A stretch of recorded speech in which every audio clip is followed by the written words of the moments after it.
Okay, మనం BRS నేత రామ్మోహన్ గారితో మాట్లాడదాం. రామ్మోహన్ గారు, గుడ్ ఆఫ్టర్నూన్ అండి. Good afternoon.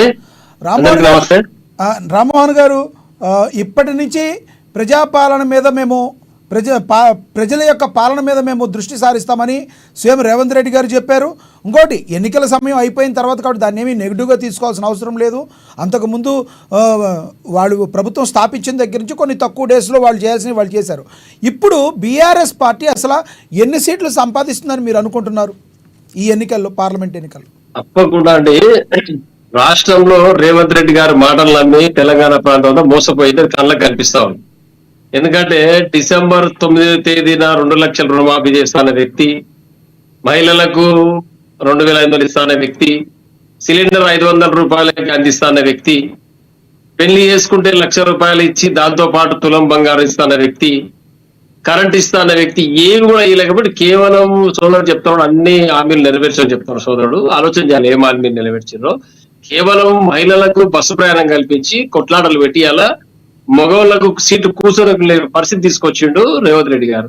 దాన్ని ఏమో రక్షిస్తలేదు యావత్ తెలంగాణ ప్రాంతం. ఒక మాట రామ్మోహన్ గారు అబ్జెక్షన్ అండి. ఇప్పుడు వరకేమో మీరు పథకాలు ఏమీ చేయలేదన్నారు, వాళ్ళు మేము మహిళలకు కల్పిస్తామని చెప్పారు. కల్పిస్తే పురుషులకు ఒక సీట్ లేకుండా చేశారని ఎలా మాట్లాడతారు సార్? అంటే కేవలం పథకాలు నేనేం చెప్తున్నాను అంటే, ఏమన్నారు అన్ని పథకాలు అమలు చేసిండ్రు అని చెప్పిన వారు. కేవలం చేసింది మహిళలకు ఉచిత బస్సు ప్రయాణం మాత్రమే. దాంట్లో కూడా పురుషులకు వాళ్ళకి పంచాయతీ పెట్టి తెలంగాణ ప్రాంతాన్ని అల్లకల్లోలం చేసిన వ్యక్తి రేవంత్ రెడ్డి గారు. మరి ఇక్కడ ఇచ్చిన రైతులకు ఏది కరెంట్ ఏదైతే ఎకరాకు 18 ఇస్తారు ఎక్కడ పోయినాయి? వరికి ఈ రోజు చూడండి రైతులు కొట్లాడుతా ఉన్నారు. వరికి 500 రూపాయలు ఇస్తా, బోనస్ ఇస్తా అనే వ్యక్తి కేవలం ఈ రోజు రాత్రి ఏం మాట్లాడు ప్రెస్ మీడియా పరంగా కేవలం సన్న ఓట్లకు మాత్రం 500 రూపాయలు ఇస్తా అని మాట్లాడుతున్నాడు. దీనిపైన జవాబు చెప్పాలి ఫస్ట్ కాంగ్రెస్ ప్రభుత్వం గాని నాయకులు గాని. ఈ బోనస్ ఈ రోజు తెలంగాణ ప్రాంతం అంతా దొడ్డు ఓట్లు ఎక్కువ పండించే రైతులు ఉన్నారు, వారిని పక్కకు పెట్టి కేవలం సన్న ఓట్లకు మాత్రం 500 రూపాయలు ఇస్తా అని చెప్పిన వ్యక్తి రేవంత్ రెడ్డి గారు. ఏం మాట మాట్లాడేది? ఎన్నికల ముందు చెప్పిన ఈ మాట, నేను కేవలం సన్న ఓట్లు పండిస్తే 500 రూపాయలు ఇస్తా, మిగతా పంటలకు దేని కూడా ఇవ్వనని చెప్పిన వ్యక్తి, అన్ని పంటలకు 500 రూపాయలు బోనస్ ఇస్తానని చెప్పిన వ్యక్తి ఇలా మాట మార్చిండు. మళ్ళీ ఏమంటాడు, ఆగస్టు లోపల నేను 2 లక్షల రుణమాఫీ చేస్తా అంటాడు. ఎందుకు అంటే ఎంపీ ఎలక్షన్ అయిపోయింది, రేపు రాబోయే స్థానిక సంస్థల ఎన్నికలు కూడా అయిపోవాలి, ప్రజల చేతుల్లో మట్టి పెట్టాలనే ఉద్దేశంతో రేవంత్ రెడ్డి గారు ఉన్నారు. అంతకంటే కనిపిస్తా ఉంది కేవలం కేంద్రమును దృష్టిలో పెట్టుకొని అధిష్టానానికి ఒత్తాసు పలుకుతూ ఏదో చేయాలనే ఉద్దేశంతో వారు దృష్టిలో పడాలని ప్రయత్నం చేసి తప్పితే తెలంగాణ ప్రాంతంలో ఈ రోజు 100 రోజుల తర్వాత ఏమైంది, ఎలక్షన్ తర్వాత ఇప్పుడు పరిపాలన. మరి ఇది 3 నెలలు ఏం చేసి 100 రోజులు ఏం చేసి పరిపాలన కొనసాగించలేదా? అంటే కేవలం ప్రజలకు కలబొల్లి మాట అని చెప్పి ఎంపీ ఎలక్షన్ లో ఓట్లు వేసుకోవాలి విధంగా ప్రయత్నం చేసి తప్పితే పరిపాలన కొనసాగించే శూన్యం. ఎందుకంటే వారికి అవగాహన లేదు, మేనేజ్మెంట్ సిస్టమ్ లేదు. వరికి ఒడ్లకు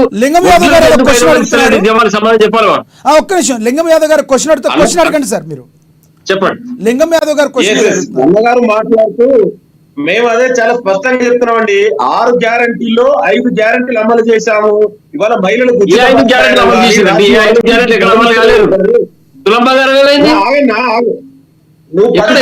నువ్వేం చేసినావు? 1,16,000, 1,01,16 రూపాయలు ఇచ్చినావు. కళ్యాణ లక్ష్మి షాది ముబారక్ పేరు మీద ఆ తెలుగింటి అడుగుతున్నారు. రామ్మోహన్ గారు టైంలో మాట్లాడుతున్నారు, ఆయన మాట్లాడిద్దాం. రామ్మోహన్ గారు కంటిన్యూ ప్లీజ్. రామ్మోహన్ గారు కంటిన్యూ ప్లీజ్. ఓకే, ఇప్పుడు ఎప్పుడైతే 1,00,000 రూపాయలు కళ్యాణ లక్ష్మి ఇస్తా అని చెప్పిన వ్యక్తి కేసీఆర్ గారు అదే చేసిండు. వినండి, రైతు బంధు 10,000 ఇస్తా అనే వ్యక్తి కేసీఆర్ గారు అదే అమలు చేసిండ్రు. రైతు రుణమాఫీ చేస్తారు, అమలు చేసిండ్రు. ఇవన్నీ చేసిన తర్వాత పెన్షన్ అమలు చేసిండ్రు. రేవంత్ రెడ్డి గారు ఆ రోజు రామ్మోహన్ గారు ఒక డౌట్, చెప్పినట్టు అన్ని అమలు చేస్తే ప్రజలు ఎందుకు కేసీఆర్ గారిని ఎన్నుకోలేదండి? ఇక్కడే మోసపోయారు తెలంగాణ ప్రజలు.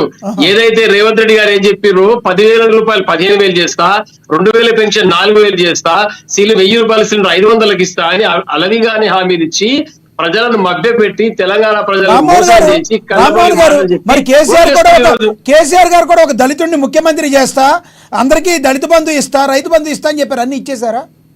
దళితులు ముఖ్యమంత్రి చేస్తా అంటే మొట్టమొదటిసారి ఎన్నికల్లో గెలిచిన తర్వాత శాసనసభ్యులు అందరూ తెలంగాణ ప్రజలందరూ మీరే ముఖ్యమంత్రి కావాలని మొట్టమొదటిసారి ముఖ్యమంత్రి చేసిరు. మళ్ళీ దాని అందరూ అంగీకరించిన తర్వాత రెండోసారిలో ముఖ్యమంత్రి అయ్యారు. ఆ దళిత ముఖ్యమంత్రి మొట్టమొదటిసారి ఉండే వాళ్ళందరూ దళిత నాయకులు కూడా సార్ దళిత బంధు అందరికీ ఇచ్చారా సార్ మీ ప్రభుత్వం? వారికి దళితులందరికీ దళిత బంధు ఇచ్చిందా సార్? మళ్ళీ ముఖ్యమంత్రి అయ్యారు కదా. దళిత బంధు అందరికీ, దళిత బంధు తెలంగాణలో వ్యాప్తంగా ఉన్న దళితులందరికీ దళిత బంధు వర్తింపజేశారా బీఆర్ఎస్ పార్టీ? దళిత బంధు విడుదల వారిగా ఒకరొకరికి ఇసుకుంటూ 10 సంవత్సరాల పార్టీ ఉన్న మీరే విడుదల వారిగా అంటే 6 నెలలు ఇచ్చిన వచ్చిన ప్రభుత్వం ఏం చేస్తుంది? ప్రతి అసెంబ్లీ సెగ్మెంట్ కి 500 యూనిట్లు కేటాయించడం జరిగింది. విడతల వారిగా దళిత బంధు అందరికీ వస్తూనే ఉన్నది.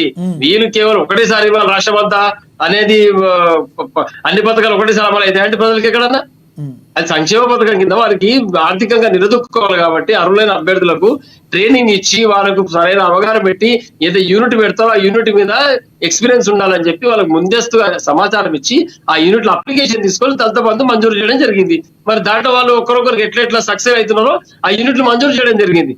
దానికి ఇప్పుడు రేవంత్ రెడ్డి గారు ఏం చేశారు? 500 రూపాయలు వడ్లకి ఇస్తారు, సన్న వడ్లకి ఇస్తారు ఎందుకు చెప్తున్నారు? మరి దొడ్డు వడ్లు పండించిన రైతులు ఎక్కడ పోవాలి? ఈ రోజు తెలంగాణ రైతాంగా కరెంటు లేక నీళ్లు లేక ఆశ కోసం పడుతుంటే ఇవాళ నేను సాగు కబురు సల్లగా చెప్పినట్టుగా నేను సన్న ఓట్లకు మాత్రం 500 ఇస్తా అంటాడు. దీనిపైన సమాధానం చెప్పాలి కాంగ్రెస్ ప్రభుత్వం. దీనిపైన రేవంత్ రెడ్డి గారు సమాధానం చెప్పాలి. ఇప్పుడేమంటాడు మళ్ళీ నేను ఆగస్టు నాడు అన్ని చేస్తా అంటున్నాడు. అంటే మళ్ళీ ఈ యొక్క గ్యాప్ లోపల ఏదో లోకల్ బాడీస్ ఎలక్షన్ లో ఓట్లు వేయించుకోవాలని మేమేం చెప్తున్నాం. ఈ రోజు ఎలక్షన్ కూడా కాదు, ఎలక్షన్ కూడా రేపు అయిపోతుంది 6వ తారీఖు నాడు. అయిపోయిన తర్వాత ఇమ్మీడియట్ గా నువ్వు 2 లక్షల రుణమాఫీ చేయాలని చెప్తా ఉన్నాం. దానిపైన స్పష్టత ఇవ్వండి మీరు. మళ్ళీ ఆగస్టు ఎందుకండి? ఎందుకు ఆగస్టు ఎందుకు? మరి ఈ మధ్యలో ఈ in between local bodies election రాకముందుకే పార్లమెంట్ ఎన్నికలు కోడ్ అయిపోయిన తర్వాత ఇచ్చే ధైర్యం ఉందా రేవంత్ రెడ్డి గారికి అడుగుతా ఉన్నాం.